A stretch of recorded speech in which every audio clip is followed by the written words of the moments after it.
बिहार का मुंगेर लोकसभा क्षेत्र इन दिनों काफी चर्चे में है, क्योंकि यहां से दो दिग्गज उम्मीदवार, पहला अशोक महतो की पत्नी अनीता महतो उतर रही हैं और दूसरा जनता दल यूनाइटेड के शीर्ष नेता ललन सिंह, जो राष्ट्रीय अध्यक्ष भी रह चुके हैं, वे उतर रहे हैं मैदान में। समीकरण काफी जटिल होते जा रहे हैं।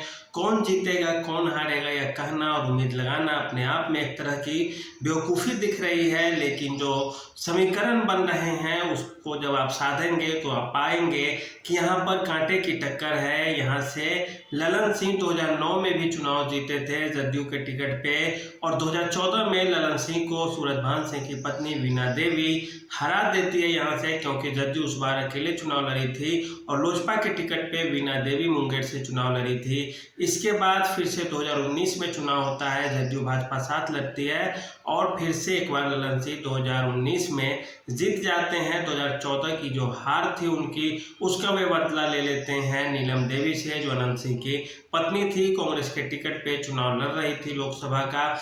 और इस इलाके की जो सबसे बड़ी बात है वह यह है कि पटना लोकसभा क्षेत्र से 2 विधानसभा क्षेत्र को, बाढ़ और मोकामा को सीधे सीधे काट दिया जाता है परिसीमन में, और इसी का फायदा मुंगेर लोकसभा क्षेत्र से लड़ने वाले उम्मीदवार को हो जाता है, जो उम्मीदवार होते हैं ललन सिंह, वह भी 2009 के बाद। तो ललन सिंह की बात करें तो वो तीसरे कार्यकाल के लिए इस इलाके से नवगठित मुंगेर में तीसरी बार सांसद बनने के लिए चुनाव लड़ रहे हैं, और उनके सामने है अनीता देवी, अनीता जो कि सीधे सीधे अशोक महतो की पत्नी है। अशोक महतो 57 साल की उम्र के हो चुके हैं और उनकी शादी 45 वर्ष के अनीता महतो से होती है। वे जेल में रह रहे होते हैं, 17 वर्षों की सजा काट कर वे चूंकि बाहर आते हैं, इस कारण वे चुनाव नहीं लड़ पाते। 2 वर्ष से अधिक की सजा मिलने के बाद कोई भी व्यक्ति चुनाव लोकसभा या विधानसभा का भारत में नहीं लड़ सकता। वही बात अशोक महतो के साथ होती है। इसी कारण आनन फानन में खरमास महीने में ही शादी रचाई जाती है। इसके बाद अब सीधे सीधे वे लोकसभा चुनाव के लिए ताल ठोकते हैं और राजद की तरफ से उन्हें टिकट भी मिल जाती है ललन सिंह के खिलाफ। बात करें मुंगेर लोकसभा क्षेत्र की, तो मुंगेर लोकसभा क्षेत्र भूमिहार बहुल लोकसभा क्षेत्र है। वहां पे पिछड़ी जाति के भविष्य को आजमाने की कोशिश राजद के द्वारा की जा रही है, लेकिन ये कितना कारगर होगी आप तब समझेंगे जब यहाँ के जातीय समीकरण पे आप गौर करेंगे। मुंगेर लोकसभा क्षेत्र के जातीय समीकरण की बात की जाए तो यहाँ पे जो सबसे ज्यादा संख्या में है वह भूमिहार मतदाता है, जिनकी संख्या यहाँ पे 2.5 लाख से ऊपर बताई जाती है, कोई 3 लाख तक बताते हैं। इसके आधिकारिक आंकड़े नहीं है, लेकिन आप गौर करें तो देखेंगे कि बाढ़ का क्षेत्र हो, मोकामा का क्षेत्र हो, खुद मुंगेर में कई सारी विधानसभा सीटें हैं जहाँ पे भूमिहार बहुल क्षेत्र के रूप में उस क्षेत्र को समझा जाता है, और इस कारण वहाँ पे भूमिहार मतदाताओं की संख्या 2.5 लाख से ऊपर ठहरती है। इसके बाद राजपूत वोटर्स की बात करें तो वो भी 1.5 लाख के आसपास ठहरते हैं। और यही बात करें कुर्मी और मंडल जाति, जिन्हें धानुक भी कहा जाता है, तो उनकी संख्या भी 2-2 लाख है। कुर्मी भी इस इलाके में 2 लाख है, धानुक भी 2 लाख है। मुसलमानों की बात की जाए तो मुसलमान भी इस इलाके में 1 लाख से ऊपर है।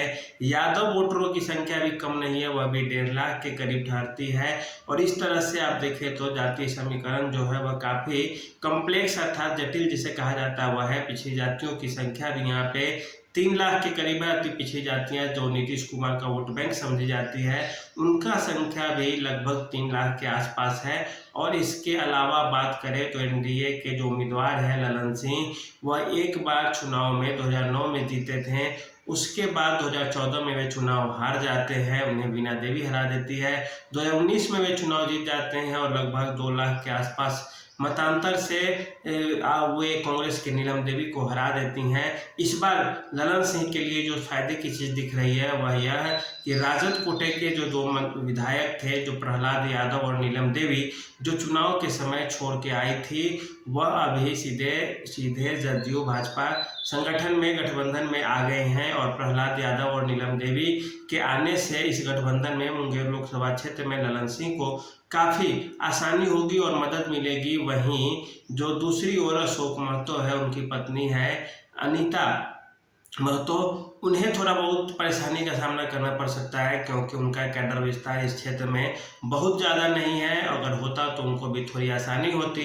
मीडिया महकमे में यह चीज़ को बार बार नजरें उठा उठा कर कही जा रही है कि यहाँ पे लड़ाई बहुत जटिल है। लेकिन आप दूसरे अंदाज से देखें तो मुंगेर लोकसभा में जदयू अभी भी लीड लेता हुआ दिखाई दे रहा है, क्योंकि यहाँ के कुछ जो जातीय समीकरण है वो भी अलग है। ऊपर से प्रधानमंत्री मोदी जो ओबीसी चेहरा है, नीतीश कुमार जिस जाति से आते हैं कुर्मी जाति से, और उनका जो लवकुश समीकरण है कुशवाहा कुर्मी, इसके अलावा जो अति पिछड़ी जातियां हैं जैसे वो सब के सब नीतीश कुमार के साथ खड़ी हुई दिखती है। भले ही आगे से या पहले कोई भी कुछ मुंह बना है कुछ भी कहे, यह एक अलग चीज़ है, लेकिन नीतीश कुमार की बात करें आप तो ये सचमुच में लोकसभा चुनाव में 17 से 18% वोटों का प्रतिनिधित्व करते हैं। और इसके अलावा भाजपा का अपना कैडर वोट है। ललन सिंह के साथ गलती एक ही स्थिति में हो सकती है जब उनकी अपनी जाति के लोग यदि धोखा दे देंगे, उनसे नाराज होंगे, जैसा कहीं कहीं से खबर भी आ रही है, तब इसी स्थिति में ललन सिंह के लिए मामला बिगड़ सकता है। अन्यथा अशोक महतो कितना भी यही चोटी का जोर लगा ले,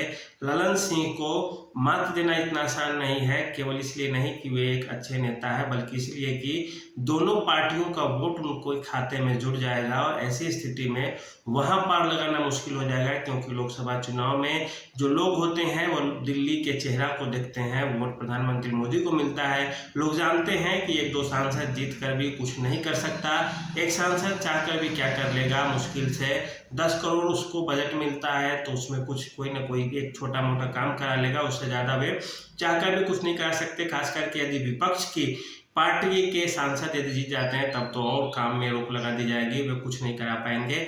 ऐसे यदि सत्ता पक्ष का सांसद है तो थोड़ा बहुत उम्मीद भी होती है। तो ललन सिंह के साथ केवल एक दो चीज़ें ही पॉजिटिव जा रही है। पहला कि वे जदयू भाजपा गठबंधन से है जिसकी हवा चल रही है। दूसरी भूमिहार जाति से है, यह इलाका भूमिहार बहुल है। तीसरी बात है कि अशोक महतो के ऊपर कुछ आरोप लगे हैं, क्योंकि राजू सिंह हत्याकांड में उनका भी नाम था, जो 5 बार के विधायक और 2 बार के सांसद थे जिनकी हत्या हुई थी, उसके नामजद आरोपी थे अशोक महतो। और इसके अलावा एक बार जो नवादा जेल ब्रेक कांड हुआ था उसमें भी अशोक महतो दोषी थे। इस कारण देखें तो आपराधिक छवि को लोग कई बार होता है कि अपनाने से, स्वीकार करने से आनाकानी करने लगते हैं, और ऐसी स्थिति में ललन सिंह के लिए थोड़े बहुत फायदा होने की गुंजाइश दिख रही है। लेकिन अभी भी कुछ कहना इतना आसान नहीं है, क्योंकि इस इलाके में यह सही बात है कि इस बार टक्कर कांटे की होती दिख रही है। लेकिन ललन सिंह भी पुराने हैं, नीतीश कुमार, भाजपा, चिराग पासवान की लोजपा, सारी पार्टियां मिलकर यदि प्रचार प्रसार करेंगी तो जदयू भाजपा गठबंधन हो सकता है लीड लेता हुआ दिख जाए। ये सारे के सारे ख्याली पुलाव जहाँ के तहाँ रह जाएंगे। तो आप इस इलाके के जातीय समीकरण को देख लिए, इतिहास को देख लिए, और विधानसभा क्षेत्र में किसकी किस तरह से बोलता है। नीलम देवी और प्रहलाद यादव जो 2 राजद कोटे से आए हैं, अभी पार्टी को छोड़कर जदयू भाजपा गठबंधन में, वो भी एक तरह से कारगर सिद्ध होगा ललन सिंह के लिए। बाकी क्या होंगे ये तो कहना मुश्किल है, भविष्यवक्ता नहीं है कि भविष्य किसी का बता दे। लेकिन यह जरूर है कि वहां से अगर ऐसी स्थिति बनती है तो ललन सिंह लीड लेते हुए दिख सकते हैं। तो आज के लिए इतना ही, धन्यवाद।